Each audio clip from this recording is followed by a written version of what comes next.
বাতাসের টান বেশি হয়, সিলের টান একটু কম হয়, তাই না? নিচ দিয়ে বাতাস বাইরে যায় দেখি।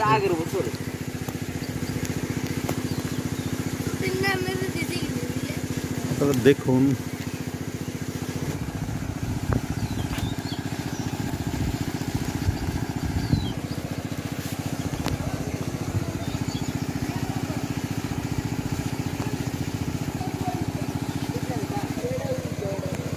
আপনারা দেখুন কিভাবে ঘুরে নিয়ে যাচ্ছে।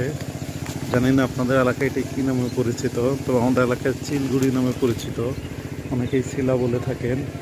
আসলে দেখতে অনেকটা চিলের মতো বলেই হয়তো এর নাম শিলা করানো হয়েছে, অনেকটা চিল পাখির মতো বলেই।